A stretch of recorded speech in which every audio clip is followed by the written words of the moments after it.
Hey, it's Vanessa, the Crafty Gemini, and in this tutorial I'm tackling something a lot of you are still scared to do, and that's to sew using stretch knit fabrics. No more worries, I'm covering all the basics right here.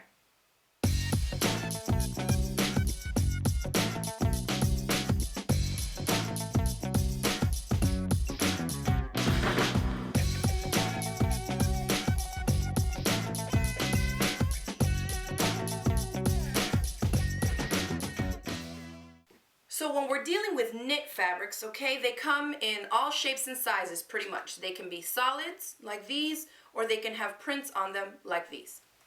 The knits will also come in different weights. So you can have something semi-sheer like this fabric here, very lightweight, which would be good for making underwear. And then you can have something a little bit thicker and bulkier with more body, which would be good for making garments. Now, knit fabrics are also going to vary by fiber content, meaning what is the fabric itself made up of. You can have things like 100% cotton. I have here on the table some rayon, some bamboo, some hemp, and cotton blends. There's just a ton of different ways and mixes that they can make these stretch knit fabrics. So it's just going to take some playing around on your part and really just feeling the fabric and seeing if this is something you want to use for the project that you have in mind. For working with knits, it's important to know the different grain lines on the fabric because it generally is going to have stretch or more stretch in one direction than it does in the other. So for example, this fabric here, it came off the bolt like this, okay? So the selvages are up there. The fold is down here. So parallel to the selvage, meaning going this way, this grain line is called the lengthwise grain. And you can see that there is a little give, but it's not super stretchy, okay? Now, perpendicular, meaning going in the opposite direction, here are the selvages, and perpendicular to the selvage is called the crosswise grain. And you can see, if I just pull a little here, how much stretch I have in the fabric.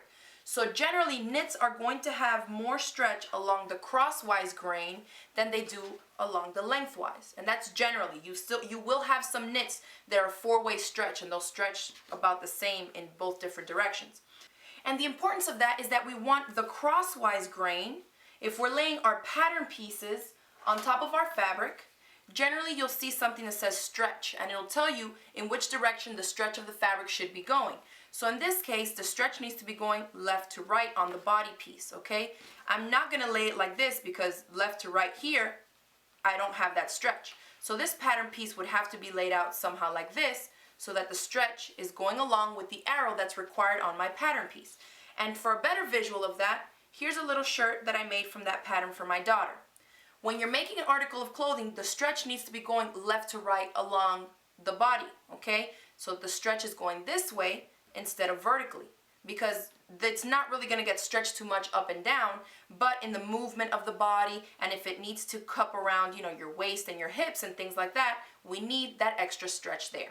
Another reason I like using knit fabric, especially for beginners, because it's a great way for you to get into garment making without all the fancy different techniques. Yet you still have different options on finishing your knitted garments. So on this really simple little shirt that my daughter's probably going to outgrow in a couple of weeks, you can see the hemline here. All I did was just stitch it down. There's no serging involved. There's no double turning it under like a traditional hem. I just turned it under and stitched it down in place. If you wanted to, one of the ways to finish it is to just go back and trim it close to the stitch line, real close. And even if I wanted to, I could just leave it just as is and it wouldn't fray, okay? Because the fabric doesn't fray.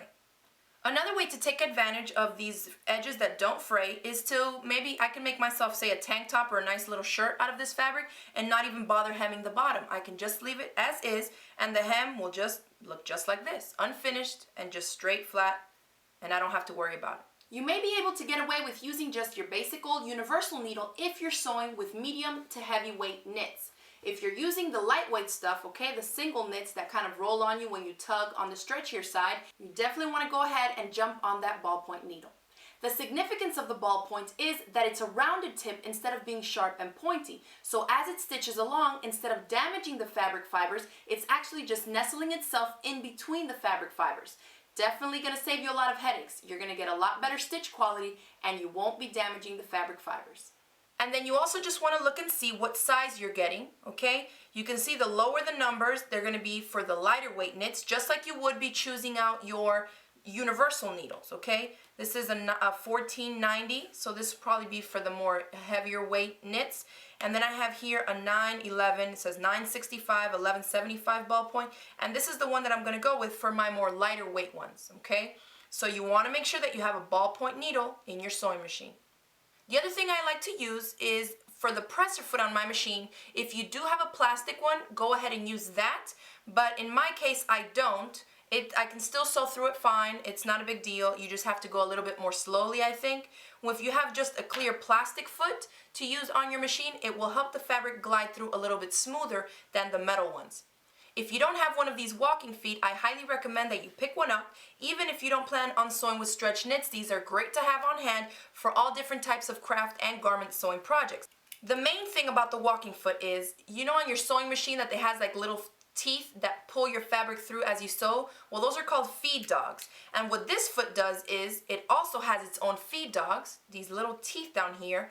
And so what happens when you're sewing with this is that you have the feed dogs on your machine from underneath, gripping and pulling the fabric, and then you have the feed dogs from the top of your walking foot pulling and feeding the fabric through as well. So you're going to get a more even feed from the feed dogs on top and on the bottom, pulling your fabric through, and you're less likely to get to where the machine, what I call, eats the fabric, where you're sewing and it just stays in the same spot and keeps pushing the fabric down into where the bobbin area is. This will help feed it through nice and evenly. So now, with one of your feet ready for your machine, the appropriate needle, and some really pretty knit fabrics, you're ready to start a project.